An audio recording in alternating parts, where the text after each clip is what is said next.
नमस्कार. हालो 24 तासमध्ये मी मधुरा तुमचं मनापासून स्वागत करते. या कार्यक्रमात आपण विविध विषयांवर चर्चा करत असतो आणि आज आपण शैक्षणिक विषयावर चर्चा करणार आहोत. आजचा आपला विषय आहे रशियात MBBS नीटद्वारे आणि भारताच्या नेक्स्टची तयारी. आणि ह्याविषयी आपल्याला मार्गदर्शन करण्यासाठी आमच्या स्टुडिओमध्ये आलेले आहेत या विषयातील तज्ञ आणि AK एज्युकेशनल कन्सल्टन्सीचे संस्थापक डॉक्टर अमित कांबळे. विषयाला सुरुवात करण्यापूर्वी मी डॉक्टर अमित कांबळे यांचं आमच्या स्टुडिओमध्ये स्वागत करते. नमस्कार डॉक्टर. नमस्कार मॅडम. डॉक्टर अमित कांबळे यांची थोडक्यात ओळख सांगायची झाल्यास डॉक्टर अमित कांबळे हे AK एज्युकेशन कन्सल्टन्सीचे संस्थापक आहेत. इमॅन्युअल कांत बाल्टिक फेडरल युनिव्हर्सिटीच्या कुलगुरूंचे विशेष सल्लागार म्हणून ते कार्यरत आहेत. वोल्गोग्राड मेडिकल युनिव्हर्सिटीमध्ये त्यांनी आपलं शिक्षण पूर्ण केलं आणि ministry of health Russian federation युनिव्हर्सिटीचे ते प्रतिनिधित्वही करतात आणि गेल्या 20 वर्षांपासून ते 12 वैद्यकीय विद्यापीठांसोबत संलग्न आहेत. तब्बल 1100 पेक्षाही अधिक विद्यार्थ्यांना त्यांनी प्रवेश दिलाय आणि 350हून अधिक विद्यार्थी सध्या भारतात यशस्वीरित्या व्यवसाय देखील करत आहेत. तब्बल 39 राष्ट्रांमध्ये त्यांनी जागतिक विद्यापीठांमध्ये भेट दिली आहे. तसंच प्रामुख्याने ऑक्सफर्ड, केम्ब्रिज, डिकन, तेल अवीव युनिव्हर्सिटींसारख्या विद्यापीठांचा यामध्ये समावेश आहे.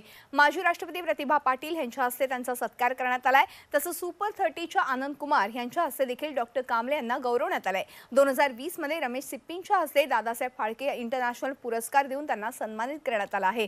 समाजातील विद्यार्थ्यांना घडवण्यात मोलाचे योगदान दिल्याबद्दल बाबासाहेब पुरंदरे यांच्या हस्ते देखील त्यांना पुरस्कार प्रदान करण्यात आलाय. तर रशियन सरकारने सुद्धा त्यांना लेटर ऑफ ग्रॅटिट्यूड पुरस्काराने सन्मानित केलंय. अभिनेत्री करीना कपूरच्या हस्ते मलेशिया मध्ये त्यांना पुरस्कार देऊन गौरवण्यात आलेला आहे.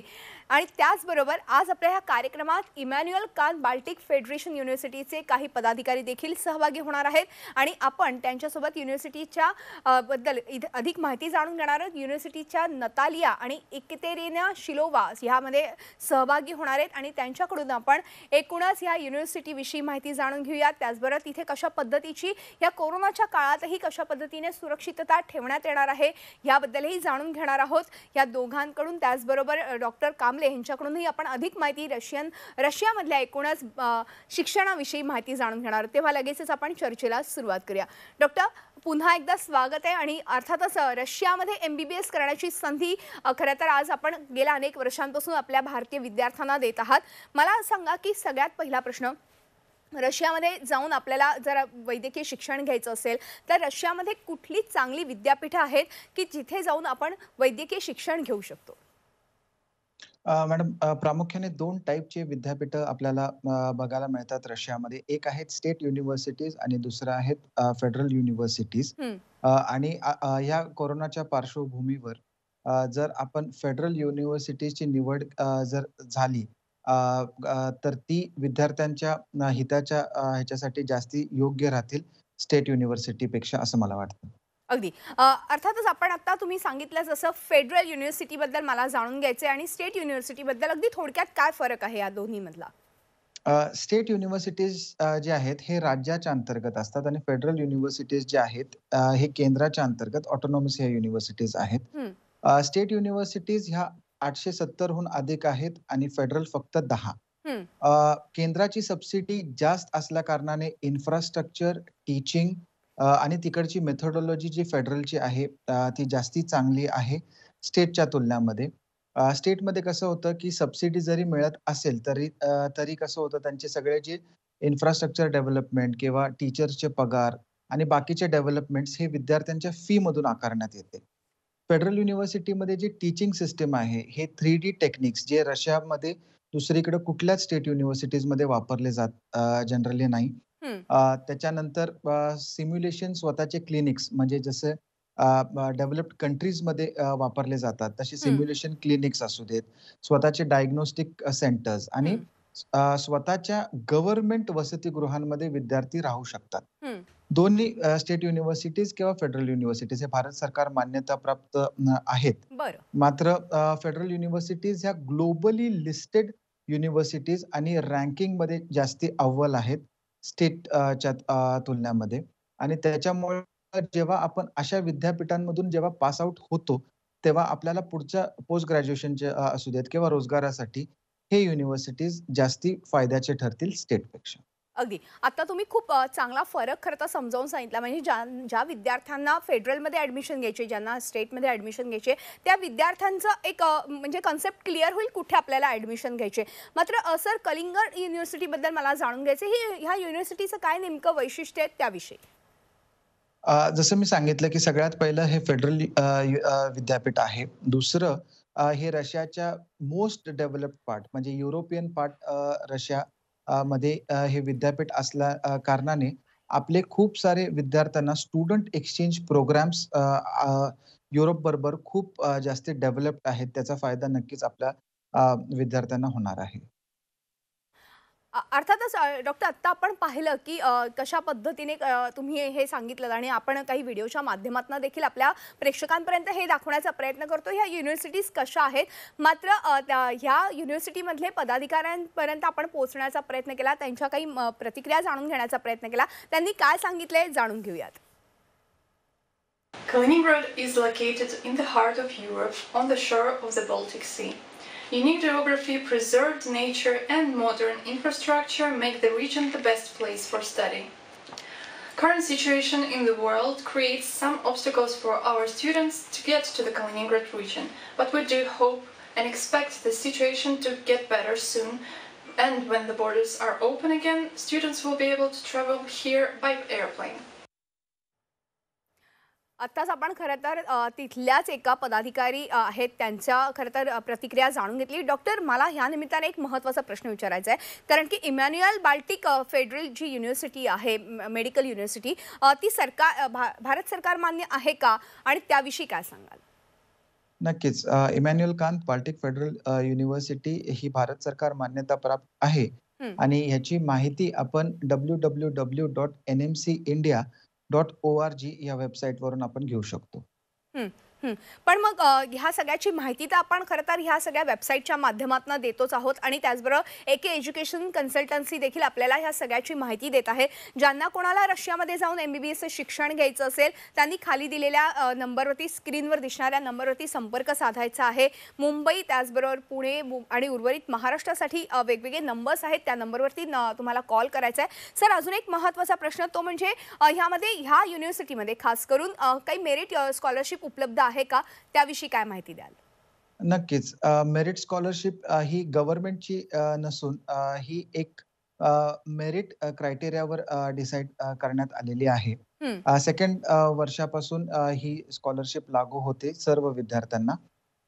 त्याच्यामध्ये जो क्रायटेरिया आहे की अटेंडन्स क्लासरूम आणि लेक्चर्समध्ये 95% हून अधिक असणं गरजेचं आहे आणि सेमिस्टरच्या ज्या परीक्षा आहेत, त्याच्यामध्ये एक्सलंट ग्रेड ने जर विद्यार्थी उत्तीर्ण झाले तर त्यांना या सर्व विद्यार्थ्यांना मेरिट स्कॉलरशिप मिळू शकते. आणि त्याची सर्व जी माहिती आहे ती आपल्याला www.akec.in या वेबसाईटवरून आपल्याला मिळू शकेल. बरोबर. अर्थातच ही सगळी माहिती तर तुम्हाला मिळणारच आहे, पण त्याचबरोबर अजून एक महत्त्वाचा प्रश्न तो म्हणजे युरोपियन जे काही स्टुडंट्स असतात किंवा जे विद्यार्थी आहेत त्यांच्यासाठी हे सहज आहे, शक्य आहे रशियामध्ये जाऊन शिक्षण घेणं, मतलब भारतीयांसाठी हे कितपत सहज शक्य होऊ शकतं? अगदी थोडक्यात त्याबद्दल काय सांगाल? नक्कीच. आमच्या विद्यापीठात जसं मी सांगितलं, की खूप स्ट्रॅटेजिकली इम्पोर्टंट लोकेशन्स वर फेडरल युनिव्हर्सिटीज असतात आणि आमचं युरोपकडे प्रॉक्सिमिटी असल्या कारणाने आमच्या विद्यार्थ्यांना सेकंड इयर नंतर युरोपियन जे कंट्रीज आहेत तिथं जाऊन स्टुडंट एक्सचेंज प्रोग्रामच्या माध्यमातून नक्कीच ते त्यांचे क्लिनिकल रोटेशन्स, ओरिएंटेशन्स तिथं कंप्लीट करू शकतात.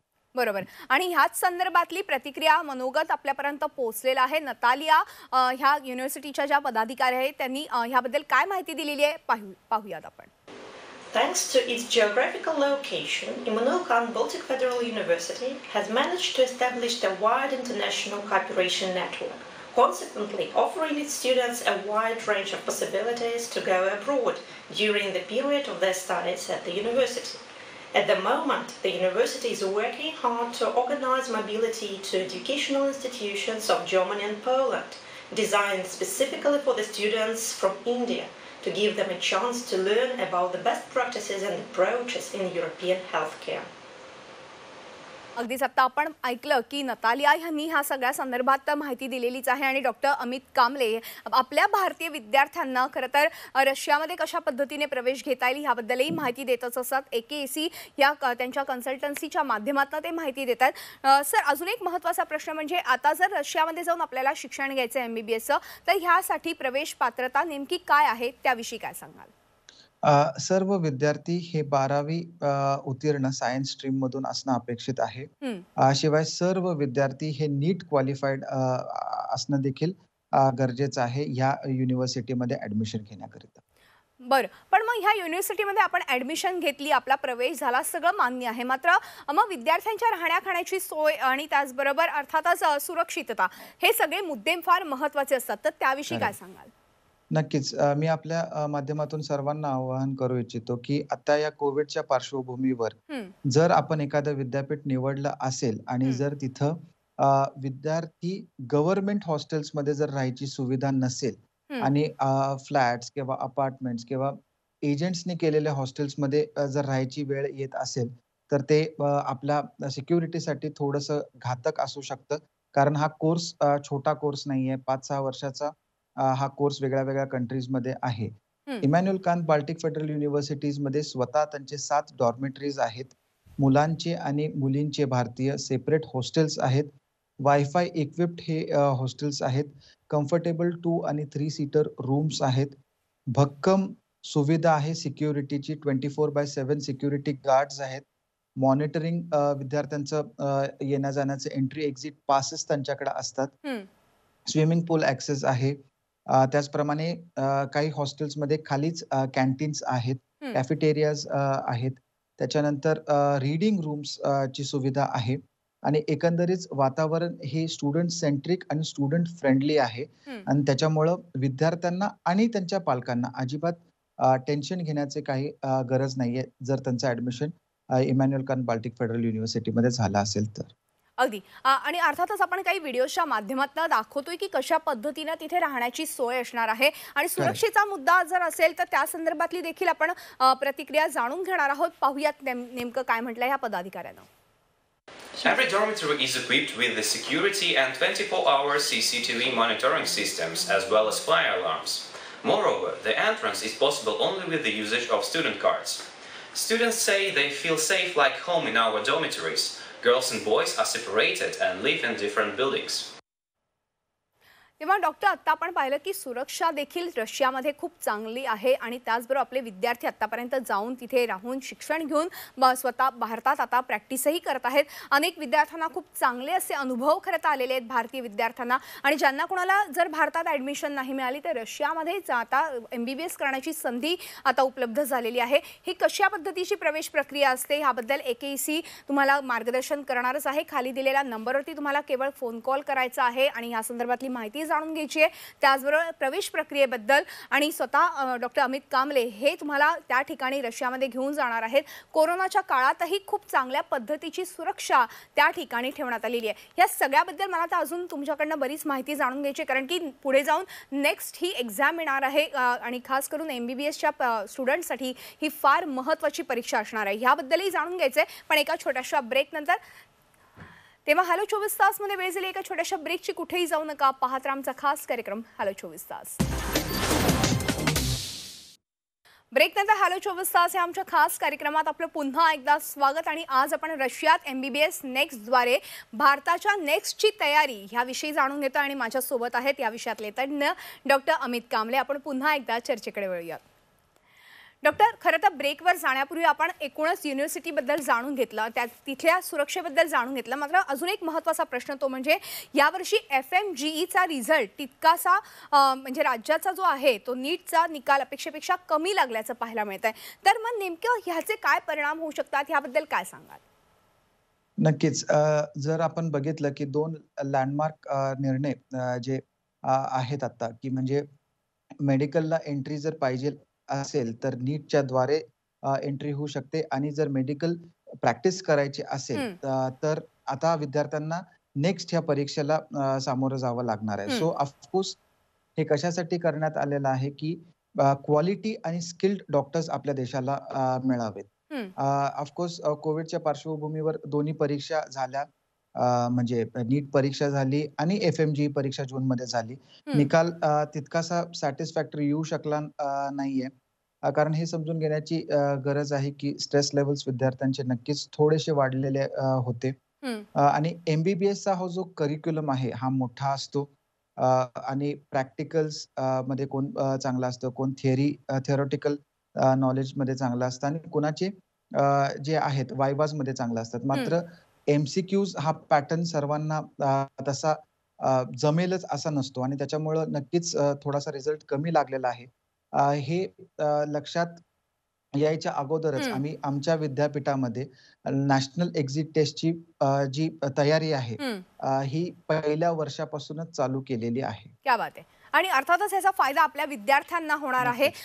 मला ह्याच अनुषंगाने अजून एक प्रश्न तुम्हाला विचारायचा आहे, कारण की FMGE असेल किंवा नीट असेल ह्याचा रिझल्ट तितकासा म्हणावा तितकासा चांगला लागलेला नाहीये. मात्र आता पुढे जाऊन नेक्स्टची तयारी करायची आहे, तर आपल्या या विद्यापीठाच्या मार्फत कशा पद्धतीने ही तयारी करून घेतली जाणार आहे त्याबद्दल थोडक्यात काय सांगाल?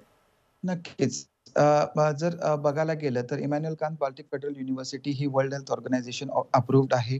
गव्हर्नमेंट ऑफ इंडिया अप्रूव्ड आहे आणि त्यांचा एक सिलेबस असतो, एक करिक्युलम असतो. आम्ही सर्वात पहिले विद्यापीठाला विश्वासात घेतलं, की तुमचा जो सिलेबस आहे तो कव्हर करत असताना आमच्या विद्यार्थ्यांना नॅशनल एक्झिट टेस्टची देखील आम्हाला प्रिपरेशन करून घेणं तितकंच गरजेचं आहे. आणि त्यांनी आम्हाला सकारात्मक त्याचं आन्सर केलं आणि अगदी विद्यार्थी जे फर्स्ट इयरला आहेत आणि जे आता सिनियर विद्यार्थी आहेत त्यांना देखील आम्ही हे प्रिपरेशन चालू केलं. आम्ही सगळ्यात पहिलं काय केलं, की जे गॅप्स होते एज्युकेशनमध्ये म्हणजे अगोदर जे वाचलेलं आणि आत्ता जे वाचत आहेत ते इंटरलिंक केलं, ज्याच्याकडून त्यांना हॉरिझॉन्टल आणि व्हर्टिकल थिंकिंग त्यांना करायला आम्ही शिकवलं. अर्ली प्रिपरेशन चालू केल्या कारणाने त्यांचा सराव 6 वर्ष हा जास्त होणार आहे. कॉन्सेप्ट टीचिंगवर आम्ही जास्ती भर दिला. डेली मॉक टेस्ट चालू केल्या, मंथली मॉक टेस्ट चालू केल्या आणि ह्याचा अटेंडन्स आणि परफॉर्मन्स आम्ही आमच्या पालकांना पाठवत गेलो. त्याच्यानंतर काय झालं, की या वर्षीची FMG मध्ये सगळ्यात जास्ती होते क्लिनिकल बेस्ड क्वेश्चन्स होते. म्हणून क्लिनिकल ओरिएंटेशन्स आम्ही वाढवले. इमेज बेस्ड लर्निंग आम्ही वाढवले.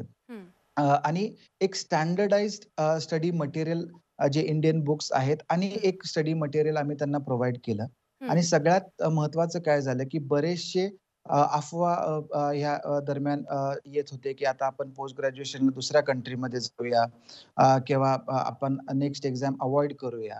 तर त्यांचं आम्ही काउन्सिलिंग केलं, पालकांचं आम्ही काउन्सिलिंग केलं, की अगोदर जे FMG होतं त्यांना फक्त FMG देऊन परत नीट PG द्यावी लागत होती. मात्र आता नेक्स्ट परीक्षेमुळं काय होणार आहे, कदाचित पोस्ट ग्रॅज्युएशन निकष जे आहेत ह्या मार्क्सवर डिसाईड होतील. नेक्स्ट 1, नेक्स्ट 2 आणि त्याच्यामुळं PGचा डायरेक्ट बेनिफिट आमच्या या ग्रॅज्युएट्सला होणार आहे. सो अशा पद्धतीने त्यांना जेव्हा सांगितलं, की ह्याचा ॲक्चुअल बेनिफिशियरी तुम्ही आहात, त्यांना कळल्यानंतर ते त्या मार्गाने आता व्यवस्थित पद्धतीने अभ्यास करत आहेत. अगदी अर्थातच म्हणजे नेक्स्टची तयारी देखील खरं तर रशियातल्या या MBBSच्या मार्फत केली जाणार आहे आणि त्यामुळे विद्यार्थ्यांना नक्कीच त्याचा फायदा होणार आहे. ते भारतात आल्यावरती ही परीक्षा अगदी सहजपणे देऊ शकतात. अगदी शेवटचा आणि फार महत्त्वाचा प्रश्न तो म्हणजे सध्या कोरोनाच्या या काळामध्ये ह्या कोरोनामध्ये देखील आपण आपल्या विद्यार्थ्यांना परदेशात शिक्षणासाठी पाठवायचं की नाही अशी एक शंका किंवा अशी एक भीती सध्या पालकांमध्ये पाहायला मिळते. तर त्याबद्दल तुम्ही काय मार्गदर्शन कराल अगदी थोडक्यात? नक्कीच. विद्यापीठाने सर्व खबरदारी घेतलेली आहे, की आपलं वर्ष अकॅडमिक इयर वाया जाऊ नये. आपले जे नंबर्स फ्लॅश होत आहेत तिथं आमच्या जे काउन्सिलर्स आहेत तिथं आपण फोन करू शकता आणि यावर्षीची ॲडमिशन प्रक्रिया कशा पद्धतीने पार पडेल ही सर्व माहिती आपल्या सर्व विद्यार्थ्यांना आणि पालकांना नक्कीच मिळेल.